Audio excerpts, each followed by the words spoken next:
We know what happened in 2008 when many of the large banks were holding large amounts of commercial paper and the system was under stress. So I do think, that was years ago. That was 2-3 years ago that Tether did provide that pie chart. Since then, they have continued to buy treasuries and gold.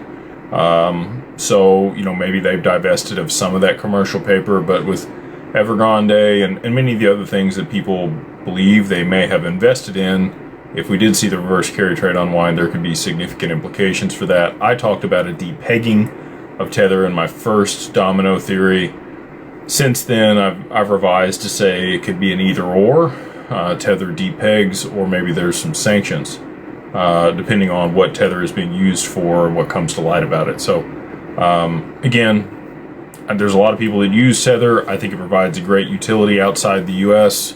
There are many jurisdictions that have found, huge benefit in transacting in that currency.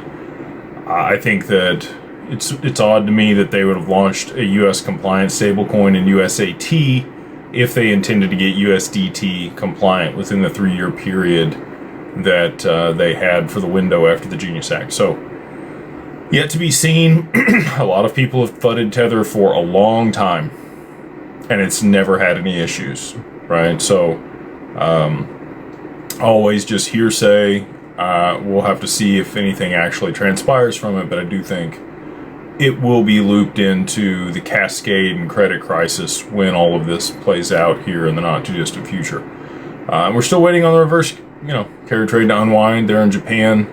We don't have any inkling that they are going to come out and raise interest rates in the short term here.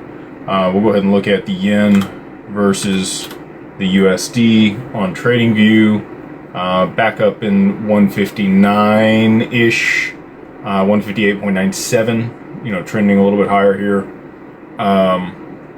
We really need to see 160, 161, 162 before the Bank of Japan's going to have to act. That is going to require oil to jump higher. So that would also require likely an escalation in conflict between the U.S. and Iran. They did have a 2-week ceasefire that did end today, was the last day of that ceasefire. So we will have to see what transpires over the next 24, 48 hours in that region of the world. It is daytime there now, early morning, I believe.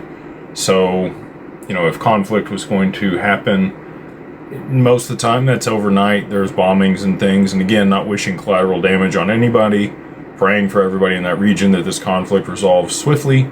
But in order for this to pan out,